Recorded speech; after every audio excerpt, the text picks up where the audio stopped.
This week on Outdoor Junkies, we're going to join a few youth hunters in southern Wisconsin for a spring turkey hunt. And then we're going to join Brian Roberts and Jeremy Hurst as they show us how to make maple syrup, Junkie Style.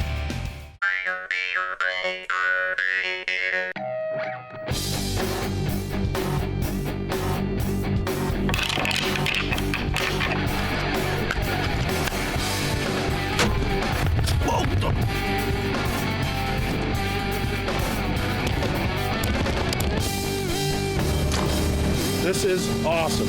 Awesome. Check her out, boys. What a beautiful fish. Look at this thing. Oh, yeah!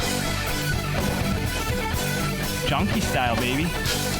That is sweet.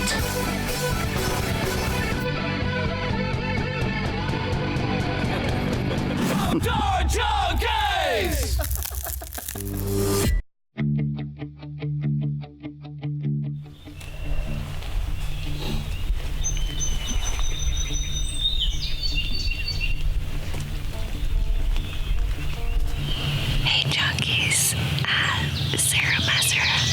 Hunting today for the very first time with my niece, Brenna. It's her first time out hunting.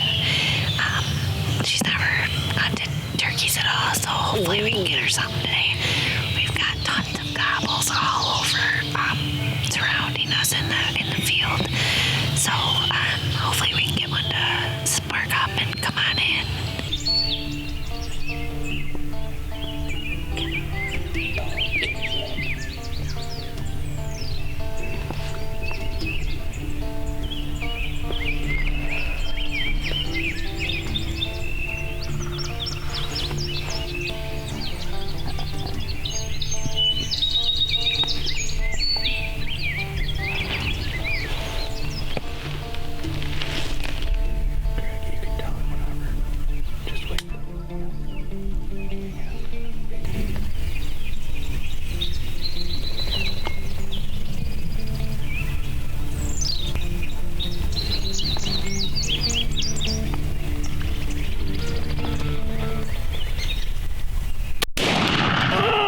Good job! Oh my God!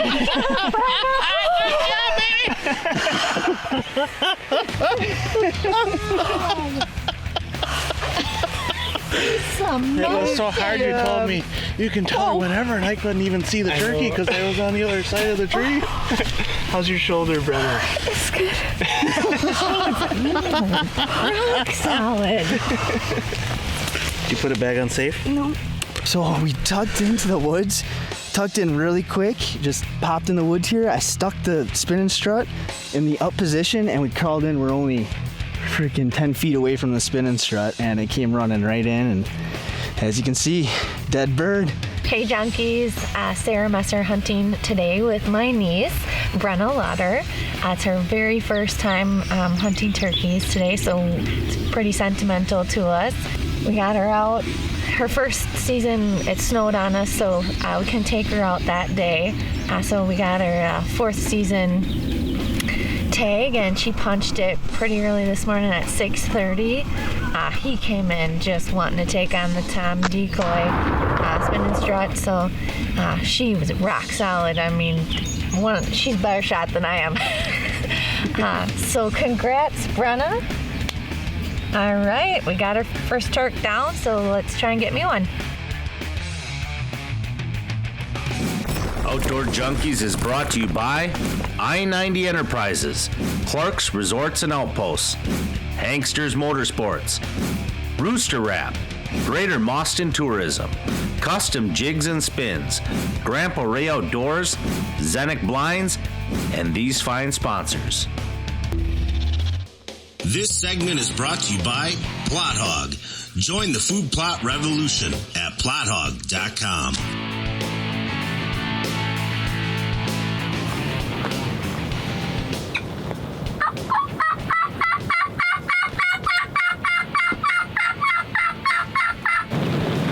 Turkey season officially has begun.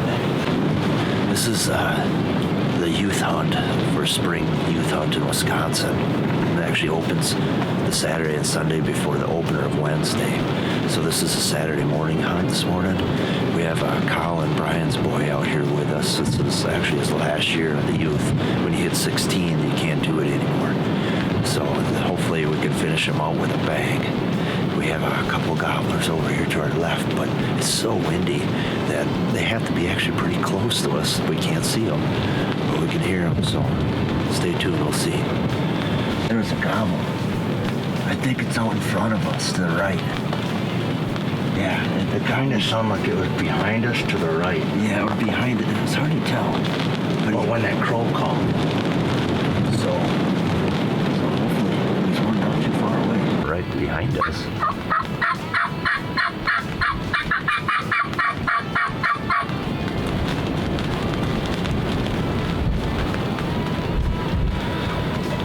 There's a gobbler to the left.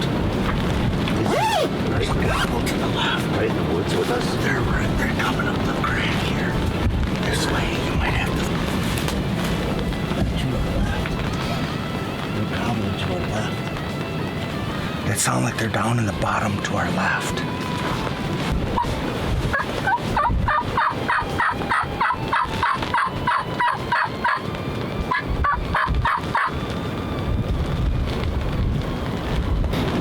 This is why we're junkies. Get this, it's over 20 mile per hour winds out here. But we do have a little action, so it's worth getting out of bed this morning. This is wild. We actually, the birds couldn't hear us calling, so we got out of the Zenic blinds and crawled up. Brian, the camera guy, and Colin crawled up to the edge of the woods here, and they're down in this hollow where it's not as windy. I mean, it might sound it on the camera, it's so windy, but it's not bad here. Up on top. Up top's terrible. So they crawled to the edge and they're able to make the birds hear their calls.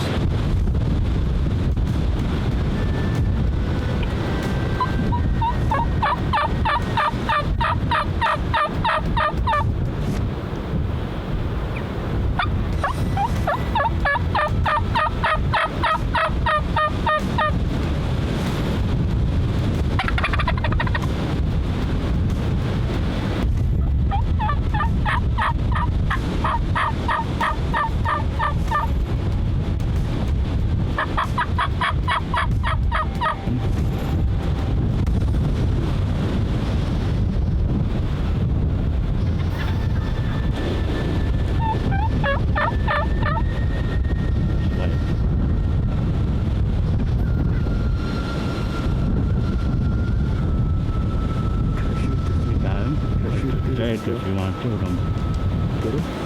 Just wait, right now.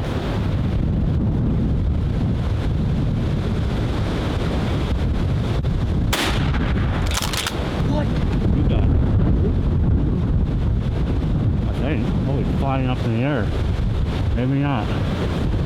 Go get him, he's right there.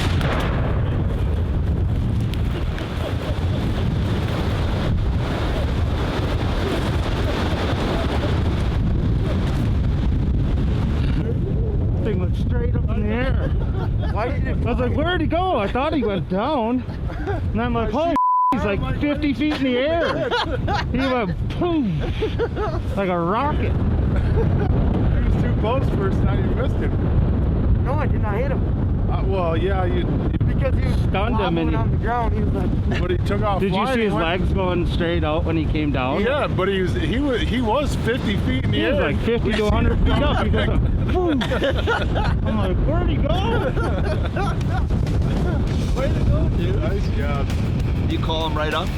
Yeah, he was like, dude, he was. I seen him coming. I seen him coming. He's like coming. All of a sudden he stopped. Colin shot, and I'm like, oh, he missed him. I smoked it. I think he blew his feet out. He blew him right up in the air. Yeah, it's 2018 youth season. Colin's last year for the youth season. Pretty special one, I'd say. 40 mile an hour winds, raining. That was pretty fun. Good shoot, man. Nice one for the last year of youth hunting. Oh, yeah, nice bird. We were hunkered in the Zenic blinds this morning. They kept us warm. It was raining when we first got here. It also kept us dry. And this guy come running right in, dude. Oh yeah. You're watching Outdoor Junkies. This segment is brought to you by Hangsters Motorsports. Hangsters Motorsports is now the fastest growing Yamaha dealer in the state of Wisconsin. For more information, go to hangstersmotorsports.com. And away we go. All right, so we're out here, we're tapping maple trees, and also Cody and Trevor are out here getting the blind set up and getting clearings. The shooting lanes actually made up here. So, and Brian's bringing the tractor. Good thing he has his hazards on. Why's he got his hazards on? He's driving. A lot of traffic back here. There's so many deer running around here that he's got to put his hazards on. He's warning the deer so they run them over with the tractor. Right? So, it's a hidden secret. Bear has a ton of deer back here, so Brian put his hazards on just so the deer don't run into them. Oh, you got that wrong. This is the secret spot the deer don't know about yet. We'll bring them in though. Shenanigans. That's These guys. cool. Yeah. All right, so we're gonna tap some trees. Yeah. And they're silver maples. They're not hard maples. They're not actually the sugar maples. Not but ideal. It's the same thing. It's not, doesn't, we actually checked this syrup content or the sap content, the sugar content, and it's 2, so. It's 2%. That's not bad. Yeah, it's not bad. Easy to get to. Yeah. Yep. So we have approximately, say, 100 maples in here. And we're gonna go tap, show you guys how to do it. And maybe you eventually can do it on your own. Yeah. I mean, some people a lot of times in town have maple trees. Be a good backyard project. Yes. So let's do this. All right. So the trick of doing the tap in here is the outer ring of the tree is the part that's alive. The outer inch. Yeah. Yes, the outer inch. So what it is, you don't need to drill way deep into the tree to tap for maple syrup. So we'll run her in about 1.5 inches. Yep. And then, so all we do, and I actually pitch it a little bit so the tap sits, maybe down a little bit.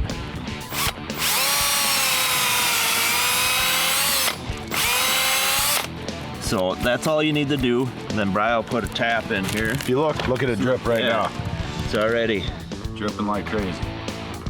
So you just take the tap. Get it in.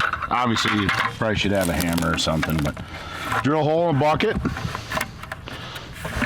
Make sure she sits level, and put the lid on it. And the trick too, though, you also got to make sure. Also, after I can get the lid off, I struggle with it. Sometimes you got to make sure if it sits like this in here, it can actually back pitch and drip out on the outside edge. So you kind of want to make sure that you always tilt the hose in a little bit and then leave it. Yeah, there's all kinds of little tricks you learn after a few years. Right. This is only our 3rd year of doing this. Yeah. We kind of learned on our own. We bought a pan and all the cooking stuff from an older gentleman. He did it for years, and we're carrying on his tradition. That's by all he making asks is us to carry out honest tradition. Yeah, so this is what we're doing, and it's fun, gets people together, and awesome maple syrup. Yeah. This has been here, we dumped it actually about 30 hours ago. That's when we dumped it. We were brewing all day yesterday, so we kind of let it sit yesterday. So we're collecting them now. And yeah, so we almost have 5 gallons in about 30 hours. That's not too shabby, Dan. I mean, look at that. You should have seen. This is how we make moonshine. Right. This is not a meth lab. It looks like it.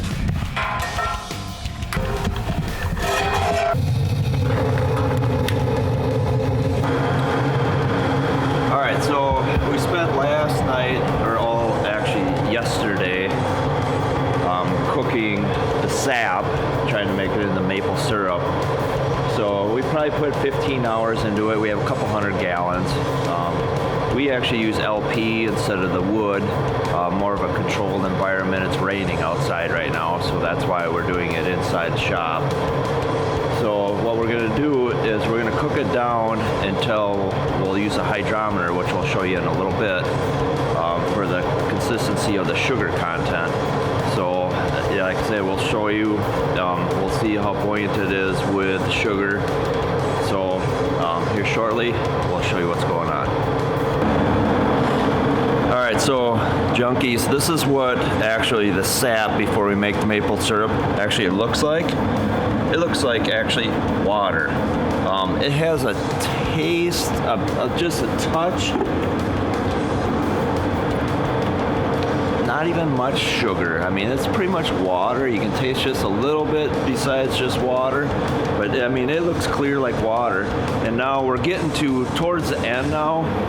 We still have 4 or 5 hours of, we're just getting it started again in the morning here. It'll be boiling here in a couple minutes. So now it's getting like a brownish color, like everybody knows, like what maple syrup looks like. I mean, that's what happens after you get it so concentrated. What we're doing is evaporating all the water content out of the syrup and making it just pure syrup. So that's why we're heating it. So all the water just evaporates. And you'll see that here soon when it starts boiling. We're just getting started. It's the next morning. We spent about 15 hours yesterday.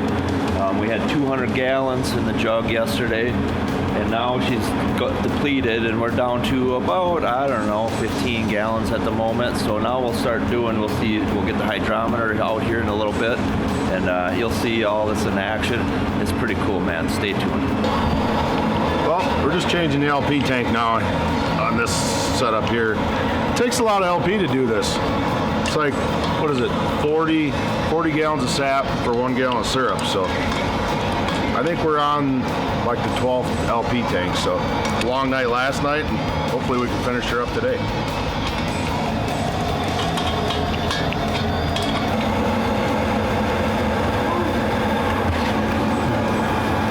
All right, when it gets to a certain point, when it gets down, you know, the consistency of, you know, I guess syrup almost. You gotta chill it down. This little ladle here, we'll drop a hydrometer in here after it's cool, and it'll tell us if we're getting close, or you know, if we still need to boil or shut it off. But it'll float, and if it floats in between the two lines, it's good. We can shut her down. Then it won't mold. So it's kind of a little science project we got going on here. So let's chill it for a couple minutes here. It's got to be cold, so. Yep, so it'll take a couple minutes to chill it down, and then we'll get a reading here in a couple minutes. This segment is brought to you by I-90 Enterprises, your benchmark for excellence. All right, it's cooled down enough now, so we'll see what the hydrometer says. See what we got going on here. Conveniently located on Highway 51. See, it's floating, but it's not quite. It's got to be right there.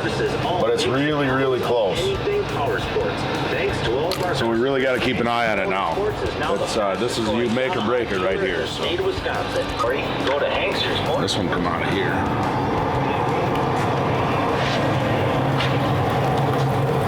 I can see it. It's within like minutes of being done. Is our website, Grand Prix Outdoors. We're a seed and nutrition company. It's like that close. Well, as I said, it's really cool. Today, flags have been going non-stop.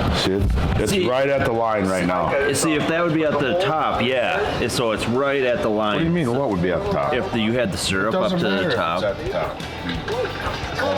It's easier to read if it'd be at the top. Yeah. Then it'd be sitting right there. Oh if my the syrup God. was up to the Really? top. It's pretty much. We're at the. It's ready. Yep. How thick it is. Yep. Looks like syrup to me. That is what you call maple syrup. All right, we're at the final step here. I was cooling it down.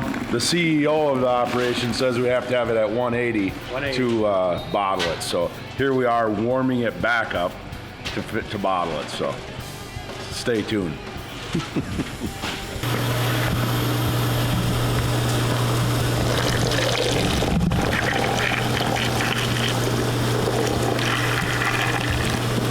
Uh-oh. Yeah. Fired CEO. You're done. Here, let me grab some rags. CEO, he's fired. Bubble over's a problem. Yeah, it was the problem. Was bubble. I went too fast. This is what we call teamwork right here. It takes 3 guys to bottle this, so. You guys ought to hold it up higher in there for me. Okay? That's a lot of pints of syrup, man. It's done. We're over. What was it? How many hours? Like 20 hours of boiling? 20 hours of boiling. But the thing is, people don't realize now at this point, washing buckets, taps, I mean, what's going to go Clean into up. it after this now? We're going to spend the rest of the day, probably the next 6 hours of cleaning to get ready for next year. You kind of give me a complex when you don't tell me I do anything right. Why, you jealous that he compliments me? Yeah. All right, get it up there. A little higher. All for flapjacks. All for flapjacks. Doesn't get any better than that, though.